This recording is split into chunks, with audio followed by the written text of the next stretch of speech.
Coffee தூள், சீனி இது 2மே இல்லாமல் காஃபி போடலாமா? ஆனால் நிறம், சுவை, மனம் எதுவுமே மாறாமல் அதே காஃபியோட டேஸ்ட்டில் நம்ம இன்றைக்கி காஃபி போட போகிறோம். ஆமாங்க, இந்த காஃபிக்கு காஃபி தூள், சீனி எதுவுமே தேவை கிடையாது. அதே நேரத்தில் டேஸ்ட் உங்களுக்கு காஃபி மாதிரியே இருக்கும். எந்த வித்தியாசமும் இல்லாமல் சொல்லப்போனால் காஃபி தூளோட ரொம்பவே டேஸ்ட்டாக இருக்கும். இதுக்கு நான் என்ன எடுத்திருக்கேன் அப்படின்னு பார்த்தீங்கன்னா, எல்லாருக்குமே தெரியும் கோபிக்கோ சாக்லேட் தான். அந்த ₹1 கோபிக்கோ சாக்லேட் கேண்டி தான் ஒரு 15லேருந்து 20 போல் எடுத்து வச்சுருக்கிறேன். நான் இப்போ எடுத்து வச்சுருக்கக்கூடிய இந்த சாக்லேட் கேண்டி பார்த்தீங்கன்னா ஒரு 3 பேர்லேருந்து 4 பேர் குடிக்கிற அளவுக்கு காஃபி போடுறதுக்கு கரெக்டாக இருக்கும். மிக்ஸி ஜாரில் எந்த ஈரமும் இல்லாமல் பார்த்துக்கோங்க. இப்போ இந்த சாக்லேட் எல்லாத்தையும் ஓப்பன் பண்ணி நம்ம மிக்ஸி ஜாரில் சேர்த்துக்கலாம். இது நம்ம பவுடர் பண்ணி எடுக்கும்போது நீங்களே எதிர்பார்த்துருக்க மாட்டீங்க. அந்த பவுடரை பார்க்கும்போது அவ்வளோ அந்த ஹார்லிக்ஸ் பூஸ்டெல்லாம் இருக்கும்ல, அதே மாதிரியே தான் இருந்துச்சு. நிஜமாகவே கோபிக்கோ சாக்லேட் சாப்பிடும்போது காஃபியோட டேஸ்ட் வரும்ல, அதனால தான் நான் இதை ட்ரை பண்ணலாம் அப்படின்னு ட்ரை பண்ணி பார்த்தேன். ரிசல்ட் ரொம்பவே நல்லா இருந்துச்சு.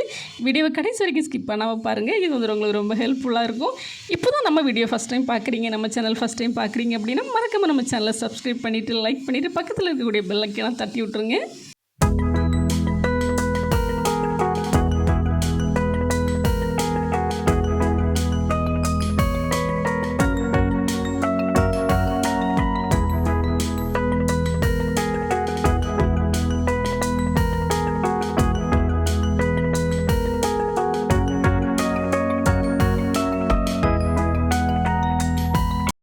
இப்போ இதை நம்ம நல்லா பவுடர் மாதிரி அரைச்சி எடுத்துக்கலாம்.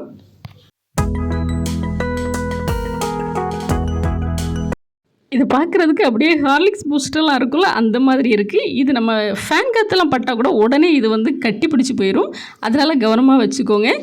இப்போது அந்த வாசம் வந்து ரொம்பவே அந்த காஃபி ஷாப்லலாம் ஒரு வாசம் வரும்ல, அந்த மாதிரி இருக்குது. அதனால் நம்ம காஃபியில் ஊற்றி குடித்தாலும் ரொம்பவே வாசமாக இருக்கும்.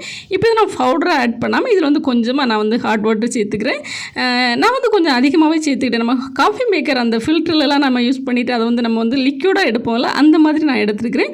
ஒருவேளை உங்களுக்கு லிக்யூடாக வேண்டாம் அப்படின்னு நினச்சிங்கன்னா வாட்டர் வந்து கொஞ்சமாக ஊற்றி கலக்கி அதை வந்து ஒரு க்ரீமியாக நீங்கள் யூஸ் பண்ணிக்கலாம். 2 டைப்பில் நீங்கள் யூஸ் பண்ணிக்கலாம். நான் வந்து வாட்டர் கொஞ்சம் அதிகமாக அதை ஒரு லிக்யூட் ஃபார்மில் எடுத்துருக்கிறேன். அப்படி இல்லைனா அந்த பவுடர் கெட்டிப்படாமல் பாதுகாக்க முடியும் அப்படின்னு நினச்சிங்களா, அதே பவுடரோட கூட நீங்கள் வந்து ஃப்ரிட்ஜில் கூட ஸ்டோர் பண்ணிக்கலாம். கொஞ்சம் அதிகமாக பண்ணி நீங்கள் ஃப்ரிட்ஜில் ஸ்டோர் பண்ணி கூட யூஸ் பண்ணிக்கலாம். அதே நேரத்தில் காற்றோ தண்ணியோ பட்டுச்சுன்னா அது ரொம்பவே கெட்டி பிடிச்சி போயிடும். இப்போ நான் இது எல்லாத்தையும் நல்லா கலக்கி எடுத்துக்கிட்டேன். நல்லா அந்த காஃபியோட வாசம் ரொம்பவே ஒரு ரிச்சாக வருது. இது நம்ம இப்போ காய்ச்சி வச்சிருக்கக்கூடிய சூடான பாலில் மிக்ஸ் பண்ணி நான் குடிச்சு பார்ப்போம்.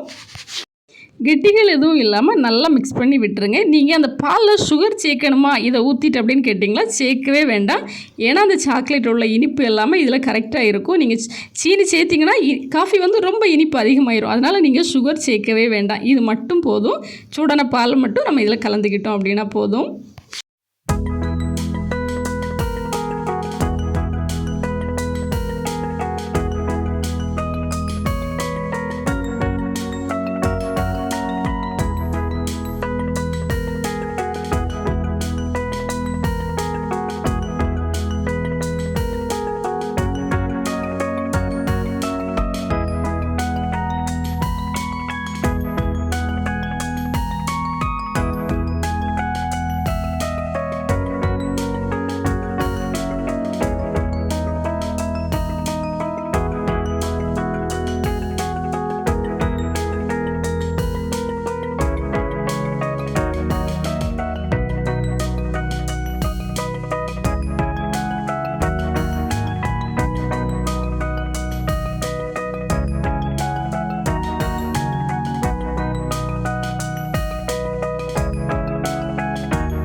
இப்போ அதை நம்ம டேஸ்ட் பண்ணி பார்த்துடலாம் எப்படி இருக்குன்னு சொல்கிறேன். வெயிட் பண்ணுங்கள். ரொம்பவே நல்லா இருக்குது, ரொம்பவே டேஸ்ட்டாக இருக்குது. காஃபி ரொம்ப டிஃப்ரெண்ட்டாக, அது இதில் ரொம்ப ரிச்சாக ரொம்பவே சூப்பராக இருக்குது. சியர்ஸ்! நீங்களும் இதை மாதிரி ட்ரை பண்ணி குடிச்சு பாருங்கள்.